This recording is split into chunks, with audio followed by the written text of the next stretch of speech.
বর্তমান ওনার সরকারকে আসলে অবৈধ সরকারই বলা হচ্ছে, কেননা সংবিধান অনুযায়ী আসলে এই সরকারের কোনো ইন্টারিম সরকার সরকার বলে কোনো কিছু আসলে হয় না।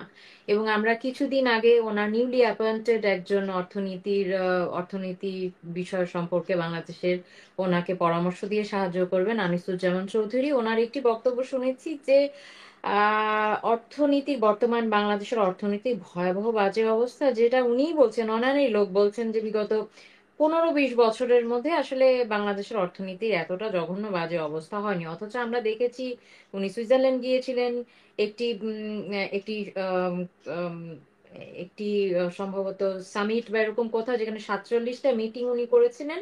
দুটোই বৈঠক অবশ্য গোপন বৈঠক হয়েছে, যেটা কোনো সংবাদ মাধ্যমে আসেনি, কিন্তু এই 47টা মিটিং এর ফলে আমরা ভেবেছিলাম যে বাংলাদেশে হয়তো অনেক ডোনেশন আসবে, অনেক উন্নতি হবে। আপনার কথা থেকেই আমি সংযুক্ত করে কথাটি বলছি, যেহেতু আপনি বললেন ছারখার হয়ে গেছে।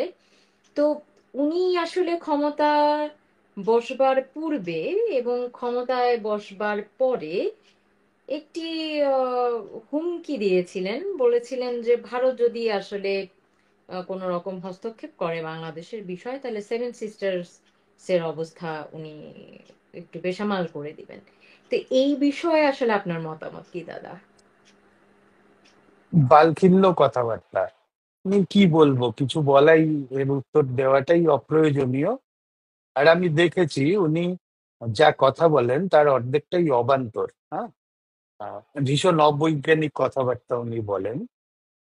উনি ঢাকা এয়ারপোর্টে নেমে ওনার প্রথম স্টেটমেন্ট ছিল, যখন তাকে প্রশ্ন করা হয় ভারতের সাথে সম্পর্ক, উনি এমন ভাবে বললেন যে অ্যাজ ইফ উনি যেন মার্কিন প্রেসিডেন্ট অবতরণ করেছেন, যে ভারত আমাদের থেকে কেমন ব্যবহার চায় সেটা ভারতের উপরে ডিপেন্ড করে, লেট দেম ডিসাইড।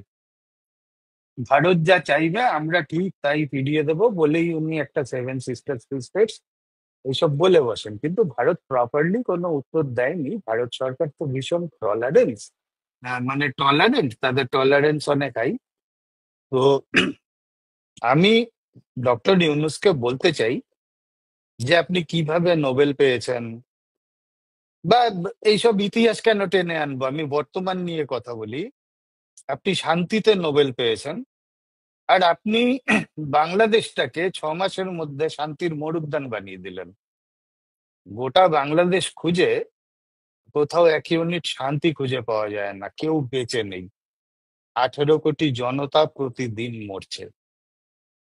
তো একজন মানে বয়সকালীন ভীমরতি তো হয়, তো ওনার বয়সটা কমও নয়। তো তাই ওনার এই রোগটাকে, মানসিক রোগটাকে আমি খুব একটা অসম্মান করব না, স্বাভাবিক। কিন্তু উনি মানসিক রোগী। উনি মানসিক রোগী না হলে সূর্যকে টর্চ লাইট দেখাতেন না। তারপরে কিন্তু আমরা এটাও দেখেছি যে উনি বিবিসির একটা ইন্টারভিউতে উনি বলছেন যে আরে ভারত তো আমাদের ন্যাচারাল অ্যালাই, ভারতের সাথে সম্পর্ক খারাপ করার কোনো সুযোগই নেই, there is no option left.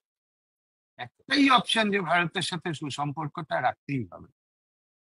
একটা মানুষ কতটা, এটাকে ডিপ্লোমেসিও বলবো না, এটাকে মিথ্যাচার বলবো, একটা মানুষ কতটা মিথ্যাচারী হলে এরকম 180 ডিগ্রি ডিগবাজি খেতে পারে।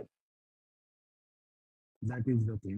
আর একটা প্রশ্ন আমি মিস করে গেছিলাম, আমার একটা ফোন আসছিল ইম্পর্টেন্ট। আর সেটা আপনি আমাকে জিজ্ঞেস করেছিলেন বঙ্গবন্ধুর মুরাল ভাঙা। আমি আমি না এটাকে, আমি দেখুন কাউকে জানোয়ার বললে শুনতে খারাপ লাগবে, কিন্তু সেই পার্টিকুলার টাইমে সেই বাচ্চা ছেলেগুলো যারা নিজেদেরকে সকল ছাত্র বলে দাবি করছিল, যারা ব্যক্তিগত স্বার্থ চরিতার্থ করার জন্য এই কুকাজে লিপ্ত হয়েছিল, বঙ্গবন্ধুর প্রতিকৃতি ভাঙবে কেন? কেন? আরে আমি ওনার ওনার ফিলোসফি সাবস্ক্রাইব করতেও পারি, নাও করতে পারি, চয়েস ইজ মাইন।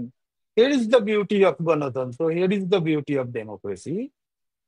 এইরকম একটা জায়গায় দাঁড়িয়ে কেউ আওয়ামী লীগকে পছন্দ করছে না, nothing wrong in it, nothing unnatural.